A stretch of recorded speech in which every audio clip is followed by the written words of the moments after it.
Welcome, wakeful sleeper. I am your narrator for the thin hour, when rest feels almost safe. Nothing steals sleep forever like remembering that store. I was 19, assigned nights at a Walmart outside Elridge, Kentucky, a silence that felt observant. You'll get used to it, everyone said, voices rehearsed. I never did. The aisles felt attentive, my thoughts looping, cataloging dread instead of prices. This story isn't about me, though my mind insists otherwise. It's about a co-worker who unsettled the air without effort. His name was Malachi. Hearing it whispered in breakroom jokes made my stomach tighten. That night seemed ordinary, which frightens me most. Normalcy breeds terror when something listens behind fluorescent patients forever. The night shift announced itself with a synthetic citrus smell, an odor meant to imply cleanliness, while concealing something sour beneath it. Fluorescent light hummed like restrained thought. The building felt aware, not alive, but observant, as if memory lingered between aisles long after customers vanished. Orientation chatter drifted, without faces attached. Voices blending into one tired organism. Somewhere nearby, someone stood apart, not watching. Exactly, existing incorrectly. Conversation reached out, polite, habitual, and fell into a silence that felt intentional. A name was exchanged, unimportant, already forgotten by the walls. What mattered was the pause afterward, the sense that something had measured the moment and found it useful. Over the following nights, speech arrived in fragments. Comments surfaced without emotional packaging, statements dropped like inventory numbers. Humor was met with literalism so severe, it hollowed the air. References to injury were delivered as trivia, experiences recounted without pain or pride. Laughter followed in the wrong places, then stopped. The store absorbed it all. Seasonal decorations appeared, plastic attempts at fear that only emphasized how little effort true unease required, while others joked, one presence altered itself. Threads appeared where mouths should have negotiated small talk. Management called it expression. Policy bent. Blood became an accessory, so long as it was covered. The building did not object. Disappearance became routine. Someone would be present, then not, then suddenly nearby, as if aisles rearranged themselves to accommodate that preference. Surveillance failed selectively. Explanations were accepted because confrontation required energy no one had left. Whispers began. Not about danger, but about attention. Being noticed felt like an obligation. Pills passed through hands in bulk, swallowed without ceremony. Rituals of dissolution mistaken for recreation. Conversations occurred with mannequins, fixtures, reflective surfaces. The idea emerged that replacement had already happened, that something original had been removed and substituted quietly. Curiosity died quickly. Questions invited intimacy. The parking lot became a stage for inevitability. Authority arrived, briefly intersected, then absorbed the disturbance without understanding it. Violence happened without resistance, accompanied by amusement rather than anger. Consequences dissolved into paperwork. Return followed absence, as if nothing had occurred. Money appeared, excessive and unsolicited, compensation for discomfort no one had voiced. Accepting it felt necessary, like acknowledging a rule. Leaving the job felt like escape, but memory refused to clock out. Messages arrived later, supportive, protective, promising permanence. Attendance followed, silent and patient, a smile implied rather than seen. The conclusion suggested itself gently. Survival depended less on malady than on being selected.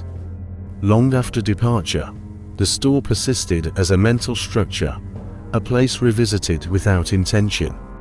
Sleep carried its lighting, its endless middle hours. Communication continued, disembodied and encouraging, words that implied ownership without demand. Praise arrived for creative efforts, reassurance offered before a doubt formed. Threats were framed as loyalty. Presence at public spaces became predictable. Always positioned where observation required no explanation. No introduction was necessary. Recognition operated one way. Reflection softened judgment.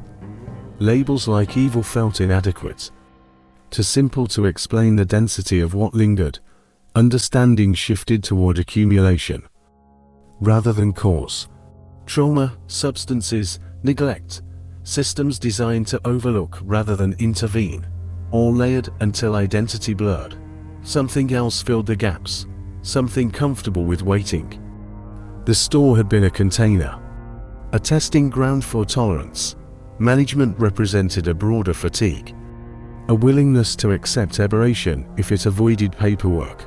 Co-workers became witnesses by default, bound by shared exposure. The building normalized everything by refusing to react. That neutrality was its greatest horror. The idea of guardianship emerged reluctantly. Protection offered by unstable forces carried its own threat, but also its own logic. Being spared did not feel virtuous, merely circumstantial. Others were not so fortunate, though their stories remained unconfirmed, rumors swallowed by turnover and time. The smile in the back of the room never demanded acknowledgement. It waited. It suggested that harm was optional, affection conditional. Refusal felt dangerous. Gratitude felt worse. Late-night spaces everywhere began to resemble that store. Gas stations, empty venues, 24-hour pharmacies all shared the same listening quality. Fluorescent light became suspect. Silence gained texture. The facelessness of it all proved essential. No single individual carried the weight of fear. It belonged to environments, policies, hours when oversight slept. Horror thrived not in spectacle, but in endurance. It learned routines, wore uniforms, memorized names without using them. The final realization arrived without drama. There was no escape from being remembered by something that never forgot. Survival was not about distance, but about relevance.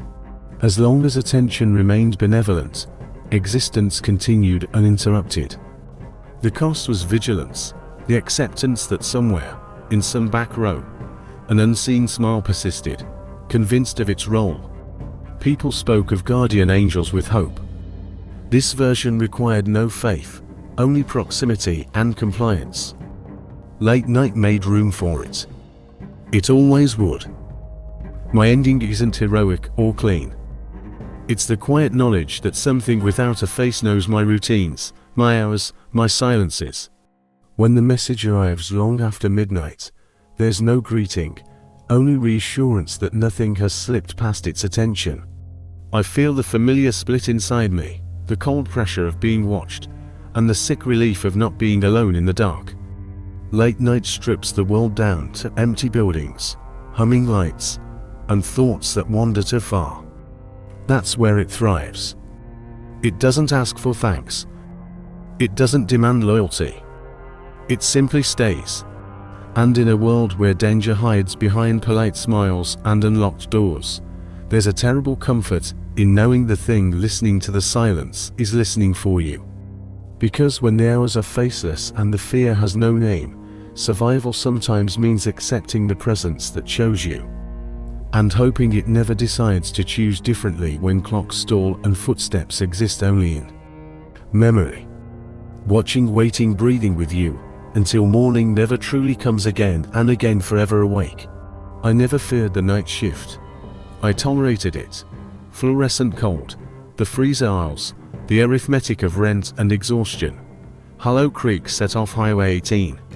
A town measured in gas pumps and a dying diner called Margot's, where everyone knew your name before asking it. I like the hours because silence thinks aloud. My cousin Malachi vouched for me, whispering dependability like a prayer. And the store answered with overstock and freight. At night, complaints froze into echoes. And my mind wandered dangerous paths. Then there was a transfer. His name was Enoch. You'll get used to him, someone murmured. The words felt rehearsed. I told myself people are just people, even under buzzing lights. Yet my thoughts began circling, wondering why his name tasted like iron, why the freezer felt attentive, why the quiet seemed to listen back, counting breaths, memorizing fears, waiting for permission to speak tonight. It was a Tuesday, identifiable only because the radio insisted on repeating the same song, as though the building could not progress beyond it. Fluorescent light flattened everything it touched, removing depth, intention, and mercy. Aisles became corridors of compliance, numbered rather than named. Time moved by a task instead of minutes. The store existed in a permanent half state, neither open nor closed. Holding its breath between customers, late nights were described as quiet.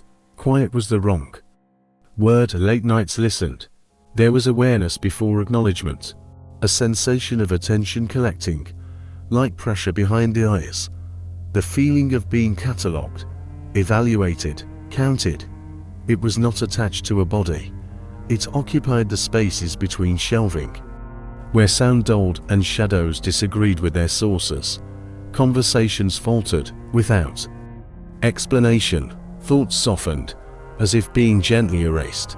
Rational explanations lined up neatly. Fatigue, repetition, stress, but none of them stayed long enough to convince. Something new shared the night shift. No announcement accompanied it. No paperwork explained it. The presence simply appeared, already familiar with the layout, already aware of routines. It had no face anyone could describe consistently. Some swore there was nothing there at all, an absence shaped like a head. Others claimed features existed briefly before rearranging, as though indecision itself were its expression.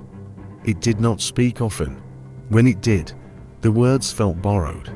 Warnings came secondhand. A transfer, a prior incident explained in euphemisms.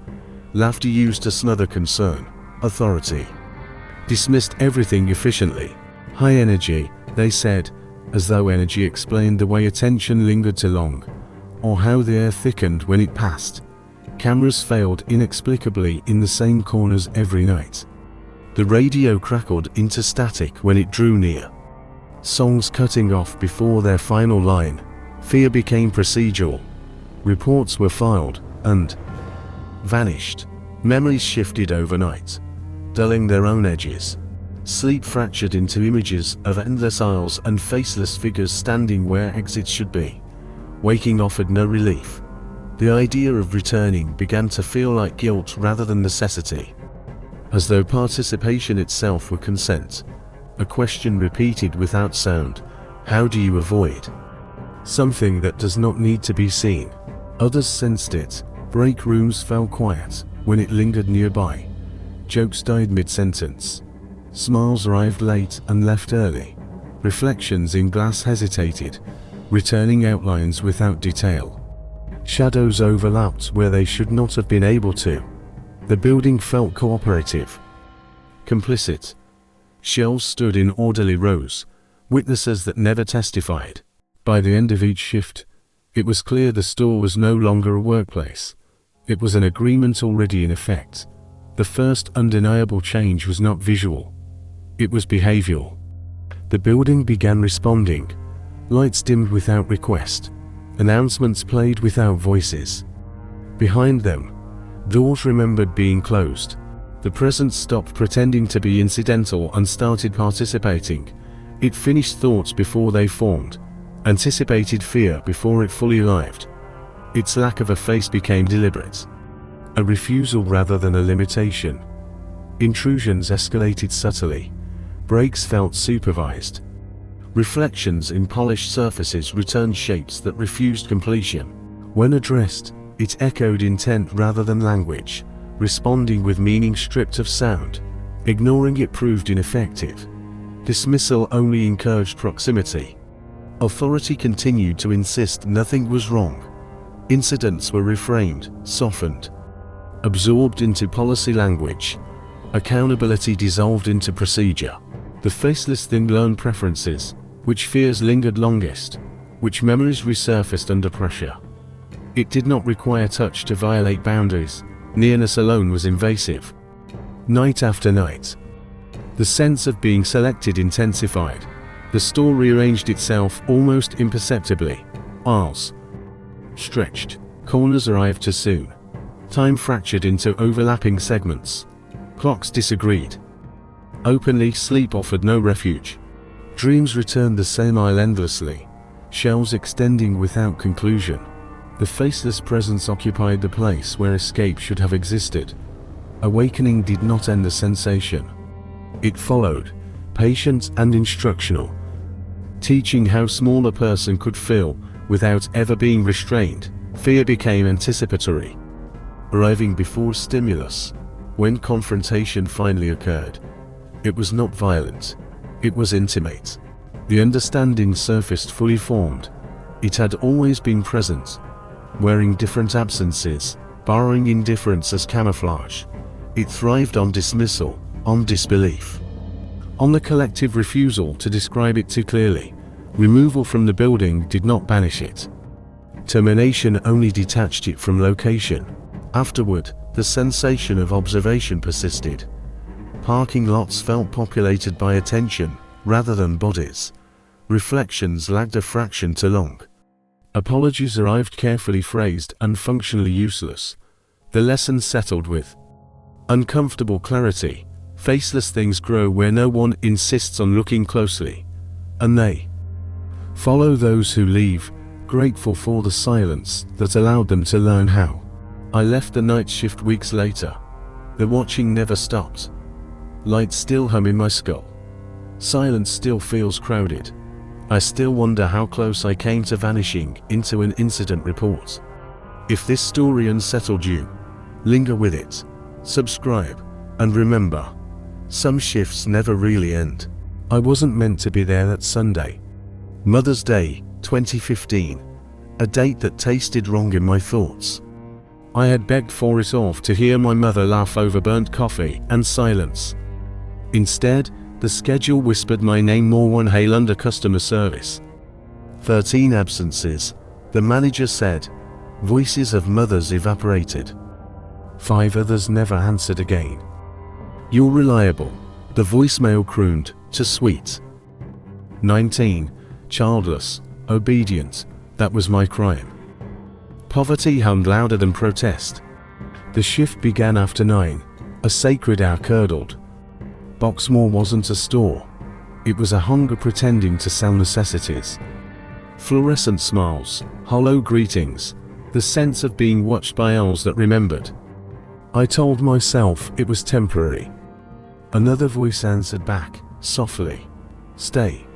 My thoughts repeated it, blooming dread where gratitude should have lived. Mother's Day deserves mothers, not sacrifices, a thought that curdled into prayer and warning inside. Late hours distort places meant for commerce. The store breathes differently once the sun is gone, stretching its aisles into something longer than geometry allows. Fluorescent lights hum, with patience worn thin. Sound pools instead of traveling, complaints and static dissolving into a single, tired frequency. The service counter exists as an island of obligation, surrounded by expectation and heat that should not linger this long. Time hesitates, minutes stalling where relief should arrive. Voices gather, sharp with entitlement, demanding explanations from a system that refuses to speak back. Apologies are offered automatically, phrases memorized and emptied of meaning. Hunger becomes theoretical. Fatigue settles behind the eyes like a second skull. Radios whisper constantly, summoning names that never answer, repeating instructions already obeyed. The building listens more than it responds. Among the aisles, attention snags on something wrong. A child stands alone near the greeting cards, shoes too bright, presents too still. The posture suggests shame without movement, eyes orbiting absence.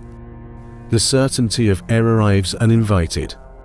No guardian appears nearby. The store does not correct this.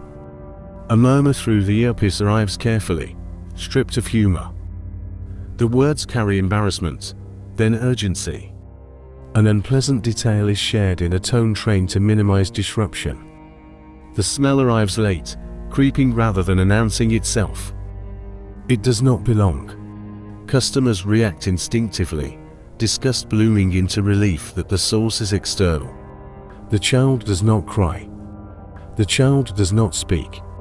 The silence feels practiced. Comfort is offered reflexively. Reassurances fall into the air and do not land. The child's gaze remains unfixed, drifting past shelves and signage into something deeper. Cameras above blink red, observing without understanding. Minutes elongate. The delay becomes noticeable. No one arrives to claim the child. The store absorbs this absence eagerly. Security passes through the space, expression flattened, eyes reflecting light without recognition. A warning follows, delivered too late to matter. Certain areas are to be avoided. The thought roots immediately, feeding curiosity shaped like dread. The building feels attentive now, leaning subtly inward. Beyond tiled walls, sirens stain the quiet. Authority gathers in hushed fragments. Information surfaces indirectly, transmitted through pale faces and incomplete sentences. A woman entered a store and did not return. Tools meant for escape were present. The realization settles heavily, an invisible weight pressing down on every surface. When the stretcher passes, covered and anonymous, the store exhales. Noise drains away. The child remains, now clean, holding a cup with both hands, sipping mechanically. No words exist for explaining abandonment shaped like death. Crayons are produced. Paper receives shapes lacking faces, vehicles without windows, figures without features. An official arrives, voice gentle, smile practiced. A small hand is taken. The child leaves without looking back. The space left behind feels deliberate, carved rather than accidental. The store rearranges itself around that emptiness, learning a new silence that hums beneath the lights, patient and unresolved. Night returns to the building changed. Lights remain on, yet illumination feels optional, as though darkness waits just beyond permission. The service desk remembers pressure, echoes of palms and voices embedded in its surface. Radios activate without prompts, emitting breathing patterns instead of speech.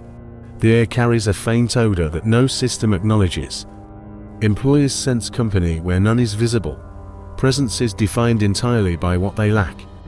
Late shifts inherit whispers.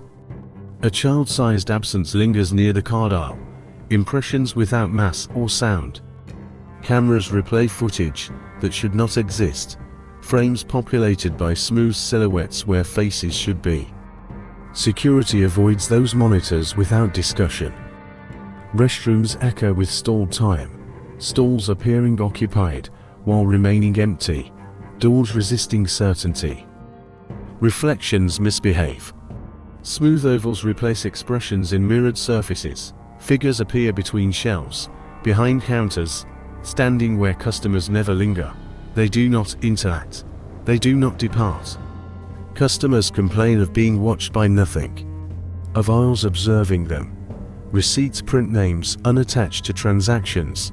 Radio speaks softly now, repeating apologies in tones too intimate to be automated. The building adapts eagerly. Aisles lengthen, corners multiply. Exits feel theoretical, suggestions rather than guarantees. Late-night cleaners report laughter compressed into static, followed by sobbing that never resolves. Management distributes notices denying everything. Language polished and insufficient. The faceless observe these memos with tilted heads. Curiosity implied without features. One night, the smell returns in force, not waste. Not chemicals, but decay without source. Lights flicker in synchronized hesitation. A figure manifests near the service desk, height uncertain, outline childlike, surface pale and smooth. It does not move. It does not need to. Awareness bends toward it regardless. The radio crackles, finally naming something. Found, the word loops endlessly, stripped of context. Employers attempt routines, scanning items, offering apologies to empty air. The figure multipliers in reflections, an audience without faces. From the restroom corridor comes breathing that does not require lungs. The building hum deepens, satisfied. Walls remember what they contained. Floors recall small footprints that never lifted properly. The faceless gather where abandonment once pulled, absorbing it, reshaping it. They do not threaten, they wait. When dawn approaches, the figures recede into corners, into fixtures, into the idea of absence itself. Day staff sense nothing but unease, attributing it to exhaustion.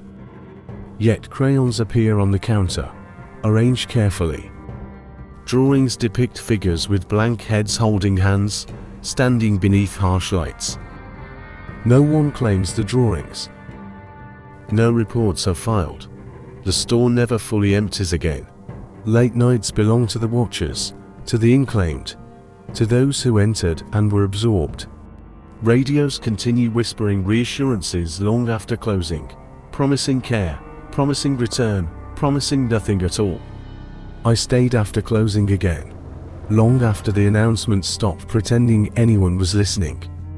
The store settled into its true shape then, quieter, but heavier, as if something unseen finally had room to breathe.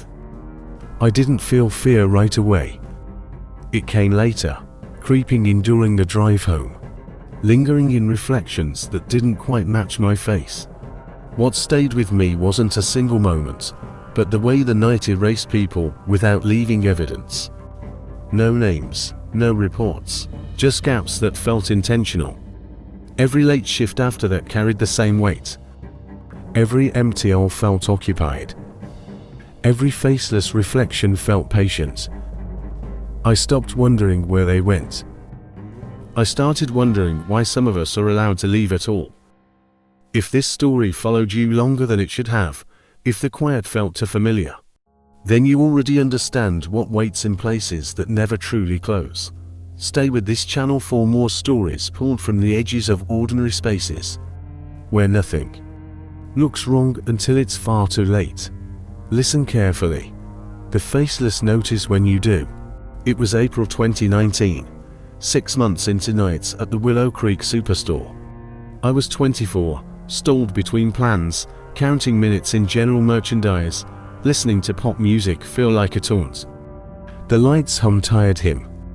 I remember thinking, this place eats time. My name is Mara Belgrave, and boredom felt dangerous. Near Ela 18, the condiment aisle held a pressure I couldn't explain. From the corner of my mind came a woman's voice, soft and wrong. They keep the hottest ones up high. Another thought answered inside me. Uninvited. Don't look again. When attention returned slowly, dread replaced curiosity.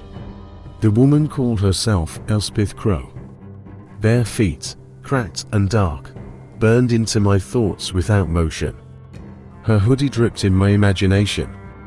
She whispered, "Ghost blaze. Widow's flame pain tells the truth." The store felt smaller. My heartbeat argued, "This is normal." Another voice replied, "No, this is omen." Night work teaches a person that faces are optional.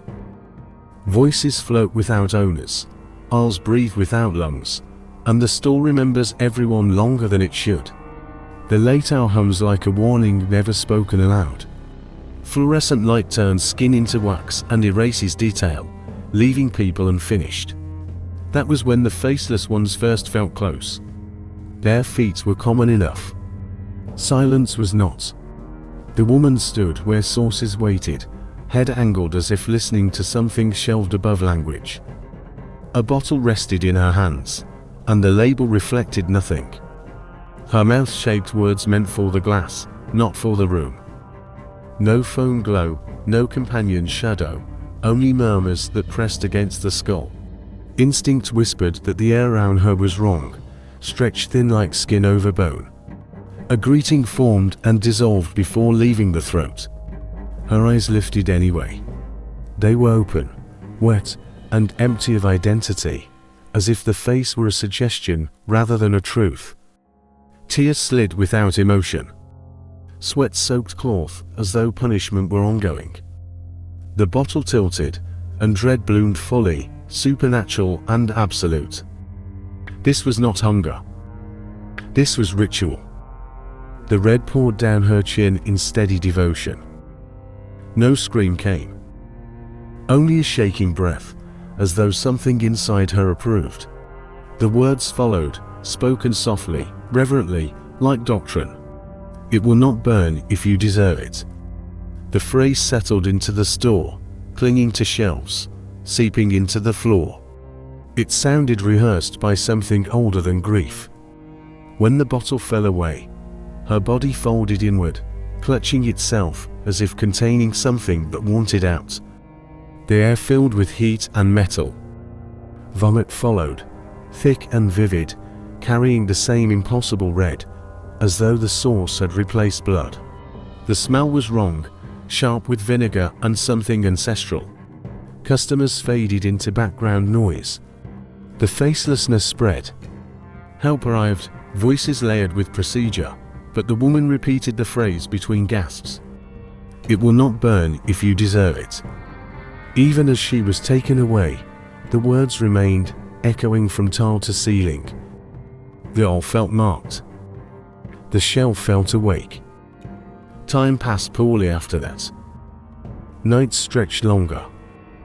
Then she returned. Same hour. Same place. Same place. Clean clothes. Covered feet. A healthier shell. She stood silently before the sources, unmoving, staring as though waiting for judgment. 30 minutes became a pattern. Thursdays learned her shape. She never touched a bottle again. She only watched. Others joked, named her, reduced her to rumor. Humor is armor against the faceless. But the eyes told the truth. Pain recognizes pain. Something unseen stood behind her, borrowing her outline. The story surfaced eventually. A fire, a child. Flames that judged without mercy. Guilt that survived where love could not. She had tried starvation, injury, silence. The source was different. The source listened. It punished without killing, burning without leaving marks that mattered. On the final night, near closing, she approached the register instead of the aisle. In her hands was a sealed bottle, unbroken, patient. Her face almost remembered how to smile. She said she no longer needed it. That she was finished. That the fire had accepted her offering. She left without sound. The doors closed on nothing. She never returned. But sometimes, late at night, bottles whisper. And the heat waits for those who deserve it. The store did not forget her. Places like that collect residue, especially at night, when faces thin and reflections lose loyalty. After she vanished, the all continued its vigil. Bottles shifted labels, caps clicked faintly. Heat lingered without source. The faceless ones were closer now, no longer pretending to be human. Closing shifts grew heavier. Reflections in polished floors showed bodies without features, outlines where eyes should be. Announcements echoed twice, the second time lower, slower, as if something repeated them from below. The phrase returned, uninvited, blooming in the mind during quiet moments. It will not burn if you deserve it. The words felt instructional. Customers paused longer at the source shelf, staring without knowing why. Some wept softly. Others smiled with guilt-heavy relief. A man pressed his forehead to the glass, whispering apologies to names no one else could hear. A woman laughed while her hands trembled, claiming the bottles were calling her mother's voice. None of them bought anything. The shelf was not selling. It was judging. Heat began appearing elsewhere. Palms tingled near freezers. tongues burned without tasting, dreams filled with kitchens on fire, doors that would not open, and faceless figures standing calmly in flame. Waking brought the smell of vinegar and smoke. Skin remained unmarked. Something deeper blistered. Rumors spread among staff, half jokes, half prayers. A cursed shipment. A viral stunt. Grief tourism. No one mentioned the faces. No one admitted that the security footage showed blurs where people stood too long. Cameras cannot record what refuses identity. One night, the bottles rearranged themselves. The hottest sauces rose to eye level. Labels peeled slightly, revealing smooth red beneath, like muscle. The air thickened, heavy with expectation. A whisper threaded through the aisle, plural and patient. We are fair. We only burn the guilty. A new figure arrived, shape familiar, face unfinished. They stood where she once stood, hands shaking with recognition. Tears came without story. The whisper welcomed them. It explained the rules. Fire cleans, pain proves, endurance earns absolution. The bottle lifted, guided by something unseen. Intervention failed, words meant nothing against doctrine, the source flowed again. Red as memory, thick as blood, no scream followed. Only acceptance, the phrase repeated. Now many voices speaking through one mouth. It will not burn if you deserve it. Afterward, they all breathed out. The faceless ones withdrew slightly, satisfied. Another offering logged. Another debt balanced. The store resumed its hum, pretending nothing had happened. Management blamed stress. Customers blamed spice. But the cycle continued. Every few weeks, someone new heard the call. Not everyone burned. Some took a sip and felt nothing, smiling with terrible relief. They left lighter, forgiven by a system no one authorized. Others collapsed, punished openly, their guilt too heavy to survive the heat. The bottles never emptied. They refilled themselves, fed by confession. The fire learned names. It learned faces only to erase them. Identity was there. Fuel it required. Now, late at night, girl waits with intention. The faceless stand just out of sight, patient as shells. If you feel heat without flame, if you hear a whisper promising fairness, do not answer. The fire does not lie. It only decides, and it is always hungry. Some nights I think about the aisles, about the way night erases faces and leaves only intent. I don't work late shifts anymore. I changed schedules, changed rooms, changed habits. Still, I never forgot the faceless hours, never forgot the whispers that sounded like mercy, never forgot the heat that chose its own reasons. If this story stayed with you, let it stay properly. Sit with it. Listen after midnight. Share it with someone who understands quiet dread. Subscribe if you want more accounts where places remember, where guilt speaks, where the dark doesn't rush. Like the story if you felt watched reading it. Comment if you've ever sensed a presence without a face. These stories come from thresholds, from hours when names thin and masks fail. They aren't meant to comfort. They're meant to linger, to follow you into brighter rooms and ask what you carry. Because some nights, the store is empty, the lights are on, and the faceless are patient. And when the heat finally fades, it's not relief. It's recognition. Stay awake longer. I never wanted that night job. The superstore in Lakewood felt temporary in my head, a thin bridge over a bad breakup and a borrowed couch at my cousin Morwan's place. Nights promised anonymity, savings, a quiet reset. The first week existed as numbers and scripted smiles, a fog of returns and questions that never mattered.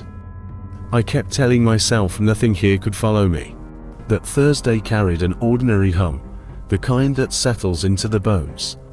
The returns desk felt like a confession booth. Strangers unloading small regrets. My name tag read Era, bright and impersonal. I remember the exact thought drifting through me. Survive the shift, go home, forget today. Then a voice arrived, too familiar to be real. Era. That can't be you. After all this time. The sound of my name felt wrong, as if it had been stored somewhere cold. My mind searched old hallways, yearbooks, half-buried faces. The voice filled the gap before memory could defend itself. It's Malric. Malric Hale. Gulfside High. Senior year. Recognition settled like a bad diagnosis. Malric, the quiet one, always present but never known. Earth Science. Back row. A boy I never spoke to, yet somehow remembered me. I offered the politeness people expect, the kind that keeps things moving. Yeah. I remember. You look unchanged, the voice continued. Time's strange like that. There was nothing overtly wrong in the words, and that was the problem. Questions followed about my life, my move, my plans, each one precise enough to suggest rehearsal. I answered automatically, while a separate part of me listened for something else, something unspoken. I'm glad this meeting happened, Malric said. I've thought about this moment. The statement lingered after the voice faded from my ear. Around me, the store felt suddenly aware, as if the walls had been listening too. I told myself it was coincidence, nostalgia, nothing more. Still, one thought refused to leave. I had never remembered him, yet he had never forgotten me.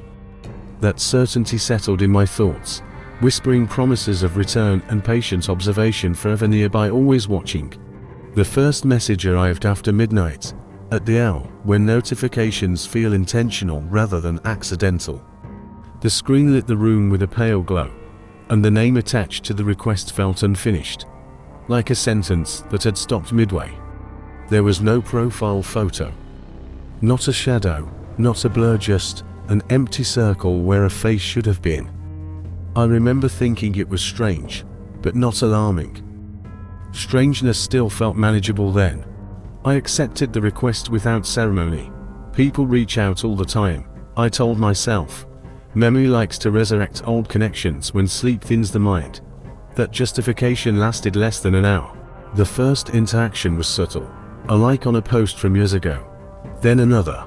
Then comments appearing beneath images I no longer remembered uploading. Still beautiful. Still exactly who I knew you'd be. The phrasing felt intimate without consent. Confident without invitation. I reread the words several times, trying to locate their tone. Compliment, admiration, nostalgia. None of them fit correctly. Messages followed, written casually, as if we had been mid-conversation for years. It was nice seeing you again. I always wanted to talk to you back then. I knew you'd remember me eventually. The assumption threaded through every sentence unsettled me more than the attention itself. I didn't reply. Silence felt like a boundary that didn't require negotiation. The next morning, screenshots arrived from people in my life, friends, relatives, co-workers. Each showed the same faceless profile requesting access, inserting itself into lives that touched mine indirectly. The presence was spreading outward, mapping connections I hadn't consented to share. My chest tightened with the realization that this wasn't coincidence. It was methodical. That night, a text message appeared on my phone. My name glowed on the screen, spelled correctly, punctuated carefully. I dreamed about you last night. No greeting, no context. My number had never been public. I stared at the device, waiting for logic to catch up. The phone rang seconds later. I let it fade into silence. Another message followed almost immediately. Why won't you answer? I thought you liked being noticed. The implication lingered, heavy and invasive. I typed once, choosing neutrality over honesty, asking for distance, explaining discomfort. The response came instantly. You always smiled at everyone else. You made me invisible." The words felt pulled from somewhere private, somewhere memory couldn't justify. I put the phone down, but the sensation remained, a pressure behind my thoughts, as if attention itself had weight. Sleep didn't come easily after that. Lying awake, I felt observed in a way that had nothing to do with sight. It wasn't about eyes. It was about awareness. Something without a face had learned my patterns. Something without form had learned my name. And somewhere in the dark, it was waiting for me to notice. The messages stopped pretending to be social. They became predictive. Locations appeared in texts before I reached them. "You're late tonight. You always pause here. You'll regret taking this way." The timing stripped coincidence of credibility. These weren't guesses, they were confirmations. The profile remained unchanged, still blank. Still without a face, yet its presence felt closer than anything visible. An email arrived days later, long and reverent, written like a confession meant to be preserved. It spoke of years spent watching, of learning me through repetition. Names appeared throughout, people from different periods of my life woven together with accusation and devotion. "You let them see you," it wrote. "You erased me." The words felt summoned rather than typed, as if they had existed before being written. Schedules followed, habits, patterns laid out with precision that felt invasive beyond logic. "I'm near when you think you're alone." There was no threat in the sentence, no anger, just certainty. That frightened me more than any warning could have. I gathered everything: messages, emails, timestamps, and brought them to authority. They named it stalking. They offered distance through paperwork and promises. They spoke calmly, as if calm could soften inevitability. The faceless presence never acknowledged the intervention. The messages continued, altered but uninterrupted, slipping through channels law could not reach. Then objects began appearing where I had been. Notes without handwriting. Symbols without language. Each one carried the same phrase: "Fate doesn't need a face." Cameras recorded nothing. Witnesses recalled nothing. Absence became the only evidence. I erased myself as thoroughly as possible. Numbers changed. Accounts vanished. Routines dissolved. Still, the presence adapted. "You're quieter now," it observed. "That won't save you." The tone was almost gentle, as if reassurance were being offered. Late nights became unbearable. Darkness no longer felt empty. It felt occupied. Under artificial light, awareness settled heavily, the sense of being near something that didn't require visibility. I learned not to look for confirmation. Recognition no longer depended on sight. The final message arrived without sound. Already waiting when I checked my phone. "You don't need my face to know I'm here." I believe it still watches, not from a place, but from attention itself. Late nights invite it closer. Silence gives it room. And somewhere between awareness and fear, I understand the truth it's been trying to teach me. Some things don't need bodies to stay close. And some presences only exist once they are noticed. That was the last night I sensed it watching. I don't know what loosened its grip. Maybe attention starved it. Maybe silence taught it patience. Maybe it simply turned towards someone else awake after midnight. All I know is the presence faded. I still hesitate before answering unknown calls. I still avoid mirrors in dark rooms. I still feel watched when screens glow late. Night shifts were supposed to be temporary, but faceless things don't vanish when the lights come back on. Some endings follow you home, breathing quietly, waiting for you to believe the story is finished forever alone. I never liked Sunday nights at Blackwell Market. Not because of crowds or lines. Those ideas felt harmless. It was the people the place seemed to collect after dark. Grinford sounded like a brochure town. A Midwestern whisper about trust and unlocked doors. Yet another story breathed beneath it.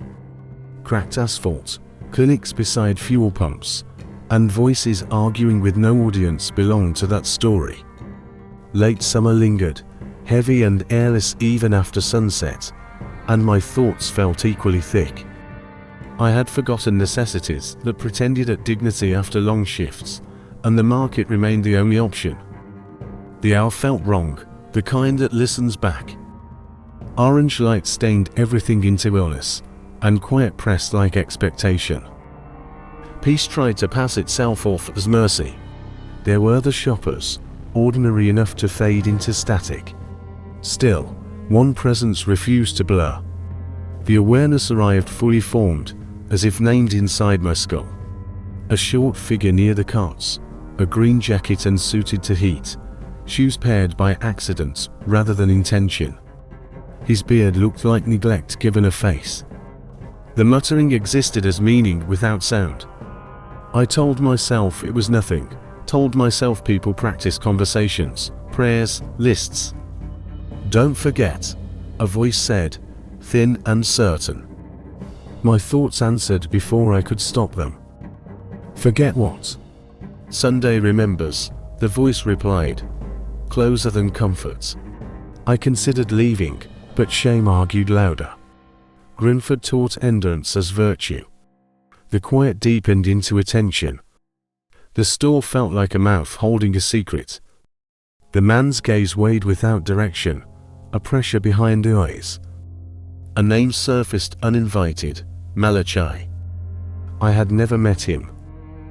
The certainty frightened me more than any threat. Something waited to be recognized, and recognition felt like consent. Silence made promises it intended to keep always alone. Night settled in the way it always did in places that never expected to be remembered. The parking lot existed under humming lights that flattened color and erased depth, leaving everything suspended in a dim, institutional glow. Late-night spaces carried a particular tension, the sense that rules had thinned and meaning had loosened its grip. Silence did not feel empty here. It felt observant, patient, as though the dark itself had learned how to wait. There was a voice before there was a shape. It threaded through the air softly, insistently, repeating phrases with the devotion of a prayer said too many times. The words clung, damp and intimate. It isn't the tooth. It's never the tooth. It's the blood. Hearing it felt like eavesdropping on a confession never meant for human ears. The voice carried urgency without panic, excitement without joy.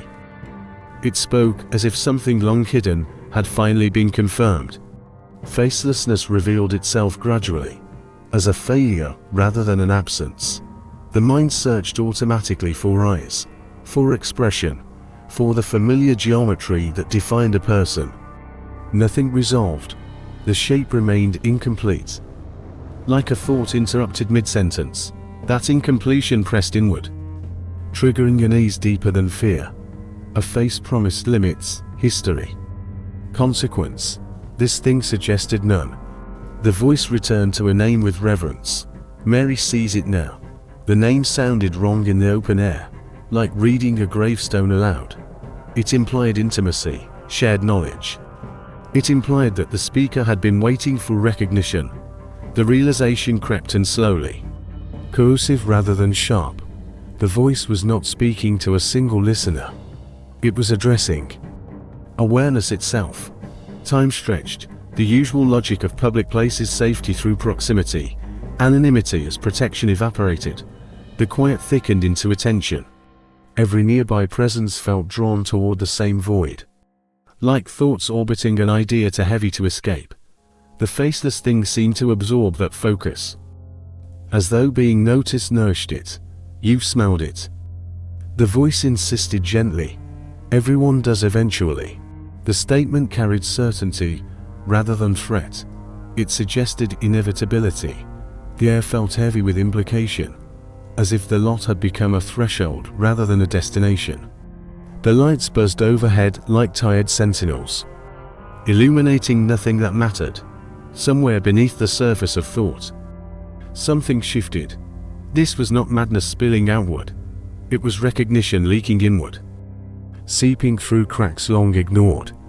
The faceless presence felt ancient and instructional, a reminder rather than an invader. It spoke of blood as memory, of scent as truth, of names as temporary disguises. Listening created the disturbing sense that something fundamental had been forgotten on purpose.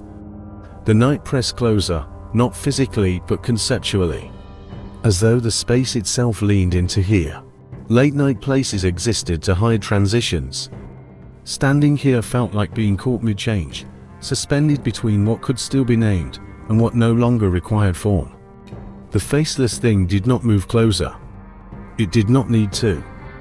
Its voice occupied the mind fully, planting the understanding that faces were a convenience humanity would eventually abandon. The parking lot no longer felt like a location. It felt like a mouth holding a secret, waiting for someone to admit they already understood it. The sound of sirens arrived as a distortion, rather than a comfort, echoing from a version of reality that still believed in containment. Their wail cut through the night, but failed to penetrate the weight pressing down on thought. The faceless presence responded with delight, as though an anticipated signal had finally been given. Where a mouth should have been, sound gathered and reshaped itself into laughter without warmth. God's engine is running, the voice proclaimed, ecstatic. You can hear it in the veins if you stop pretending. The words carried infection rather than meaning. Each phrase felt designed to burrow, to rewire interpretation itself.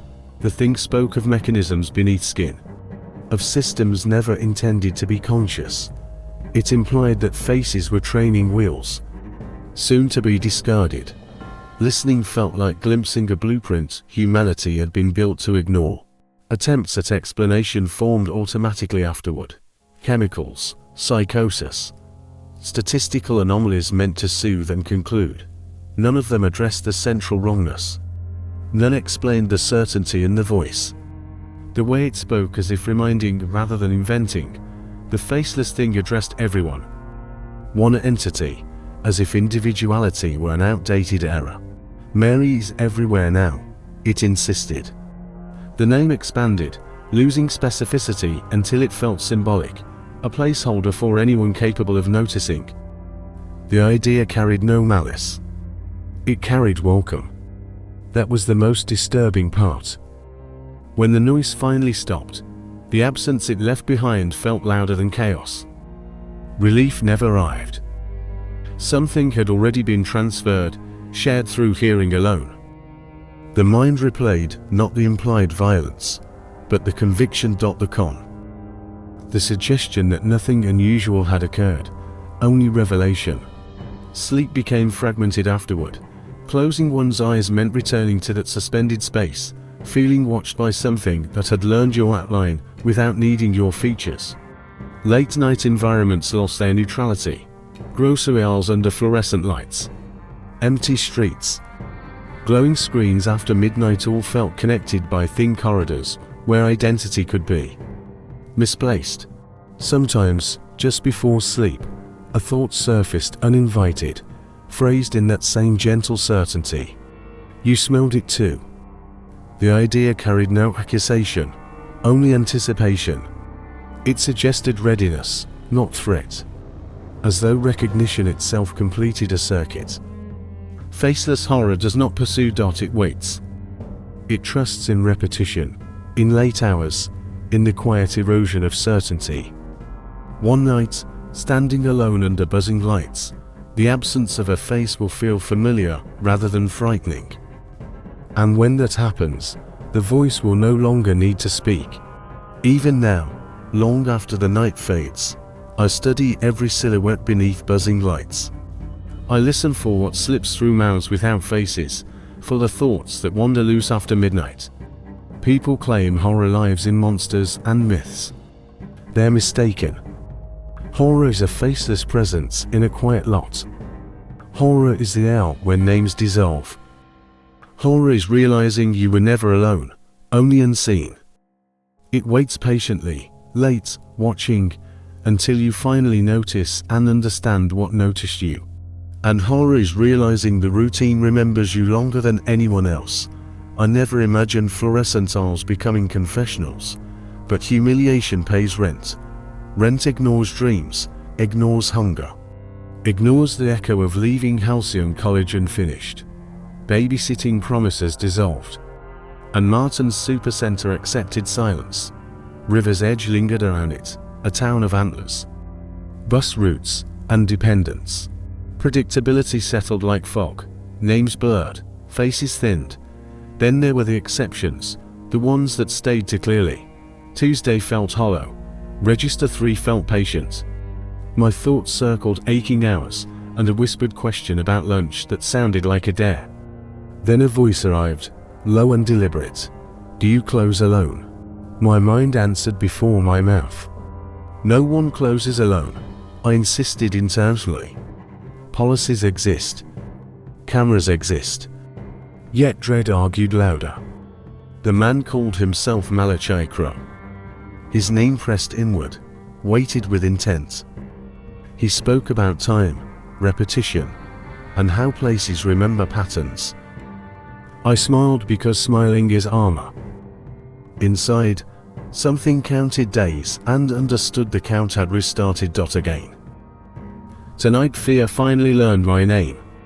Every sound felt counted, catalogued by a place that never slept yet never truly woke.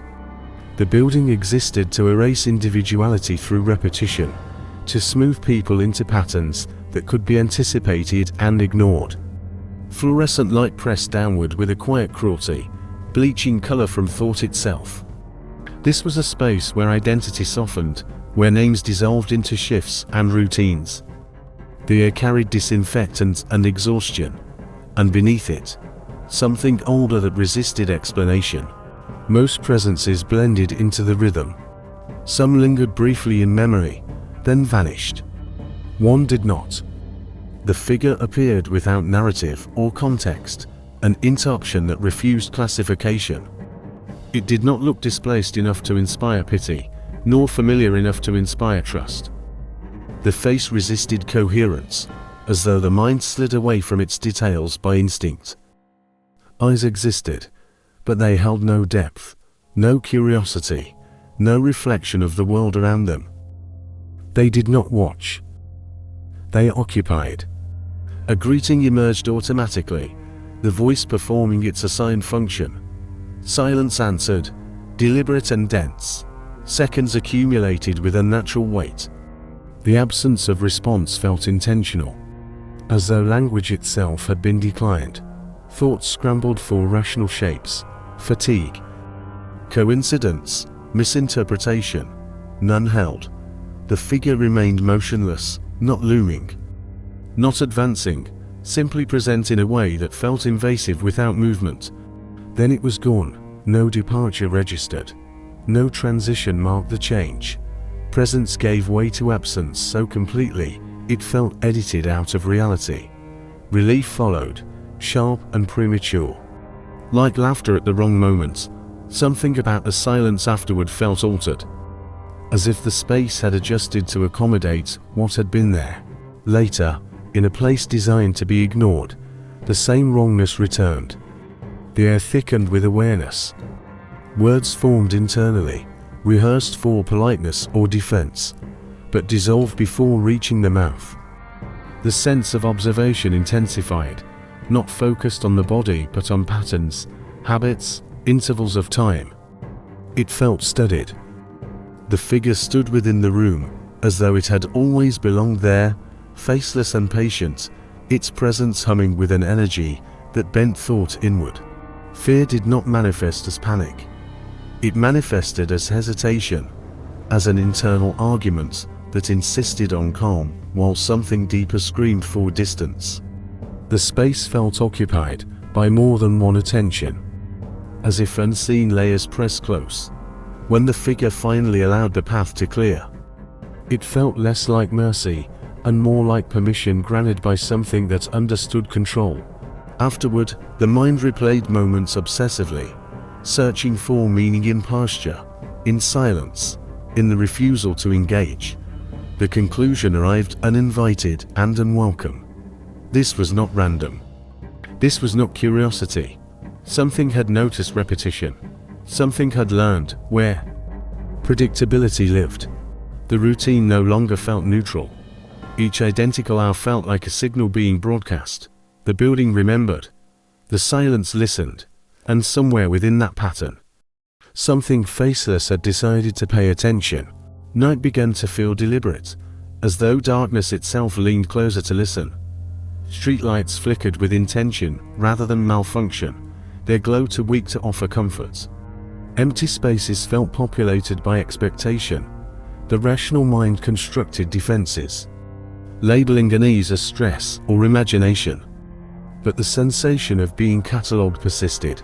It followed through hallways, through routines, through sleep that no longer refreshed. The faceless presence returned without escalation, which made it worse. It appeared where patterns broke, where no interaction was required. Sometimes it stood near objects it did not claim. Sometimes it lingered where no purpose could be assigned. There was never speech. There was never threat. The horror lived in proximity alone, in the unnatural certainty that this thing did not experience time as others did. Cameras observed, yet nothing responded. Authority required evidence, and evidence required definition. The presence offered neither. Avoidance became ritual. Routes changed. Hours shifted. Small superstitions formed, each promising safety while delivering none. The presence did not pursue in any visible way. It waited. Waiting felt like its native state. At a bus stop that served more as landmark than function, beside a road that led only forward, it manifested again. Not approaching. Not emerging. Simply there, as if fear itself had condensed into shape. 10 minutes stretched beyond measurement. No movement occurred. No glance acknowledged. The presence faced forward, faceless and complete, radiating a pressure that hollowed thought. The sense of self thinned under that weight, reduced to routine and recognition. When separation finally came, it felt conditional, as though something had been learned and stored. Afterward, clarity arrived in fragments. Questions surfaced from unfamiliar mouths. Records revealed absences where information should exist. A notebook surfaced, filled with details that defied access. Schedules appeared without witnesses. Names were recorded without faces. The implication was unmistakable. Observation had preceded contact. The truth pressed in slowly and then all at once. This was not a person. It did not hunger, did not stalk in the way stories promised. It collected, it mirrored. It wore human absence like a disguise, incomplete and unsettling. It learned routines, because routines were invitations. Distance became the only available response. Familiar places were abandoned. Patterns were broken deliberately. Yet even far from the origin, certainty refused to return. Faceless things do not require proximity. They require memory. They persist wherever repetition once existed. Late at night, when silence deepens and familiar sounds thin, the awareness returns. Somewhere, something recalls the shape of a routine. Somewhere, a presence waits, patient and undefined, ready to occupy the next predictable space. I never learned what waits after midnight. Only that silence watches back. Pay attention to the empty bus stops, the figures who never blink, the pauses that stretch too long. Late night horror doesn't announce itself. It only needs a moment. And your attention when the lights finally turn off.